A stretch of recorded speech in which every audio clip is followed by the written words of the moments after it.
Alright, hey you guys. I am down at the old GM&B railroad station in Jackson, Mississippi. I'm going to try to get it. It's unfortunately, so this was the main railroad station for Jackson for many, many years. It's now moved downtown. And what they've done is above this, they've built Pearl Street. So this is a little gem that sits kind of tucked away that people can't, I don't think they know it's here.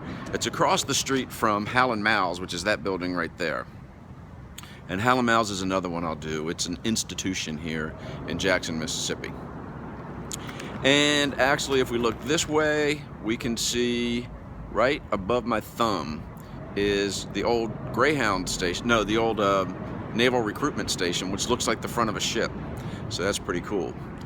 This is the railroad station. It was first built in the 20s, I think. They had service starting around 1909, but they didn't have this station in particular right here. It has the low hip roofs that you can see. The architecture was updated in 1939 to reflect a more modern look, I guess. You know, the old Art Deco and big movement there. I guess 39 was moving more into some other form. Now, up here behind me,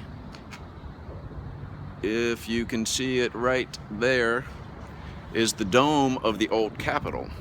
The old Capitol was built in the 1700s, and in the 1860s, I think maybe, I don't know if it was before or after the Civil War, they built a new Capitol. And I don't know the reason behind that. I'll find out and I'll let you guys know though. So I'm surrounded by a lot of history here in Jackson. I'm pretty much downtown near the fairgrounds. The sun, it's early in the morning, so the sun is a monster, even though it's cold out here. Again, behind me this way is the fairgrounds, if you can see that. Kind of, you know, maybe not, but that is the fairgrounds, and they're building a big archive building down here since this is the capital of Mississippi. So the depot is behind me.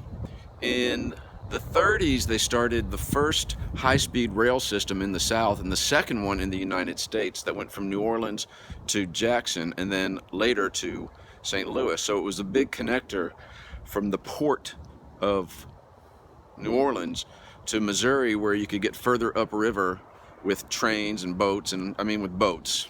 And yeah, I don't know why I said trains. But the track, you can see the track right there, and that's Pearl Street right there.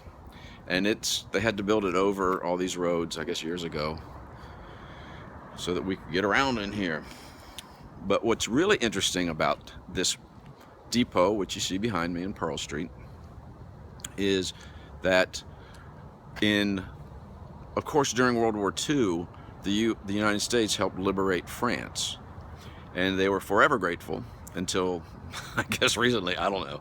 But behind me right here is what's called the Merci train, or the French Gratitude boxcar. And it's a boxcar that was used to transport troops in World War I and World War II. It was built in the 1870s or 60s even.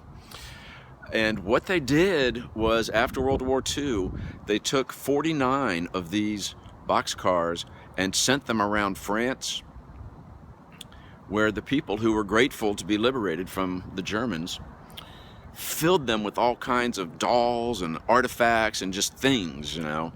And each state got one of these boxcars, and this had to go all the way through West Virginia and I guess Tennessee to get down here.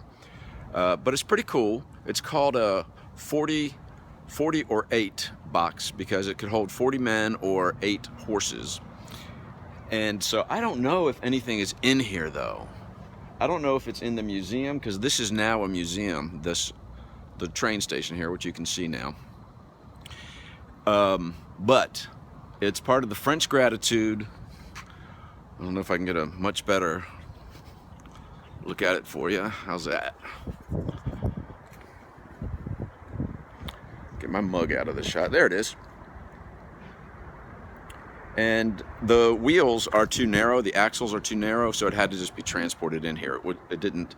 It had to use special tracks, or it was just trucked in or trained in on a train, you know, train on the train. So this is a cute little, used to be the main depot in Jackson, now it's just a museum. I haven't been in the museum, but I just want to show you different parts of Jackson that are maybe surprising to you, or maybe different from what your conception of what Jackson being in the Deep South is like. You know, there's actually stuff going on here. But this is the depot, and it's just my next installment, so we'll see where we end up next. You guys take care.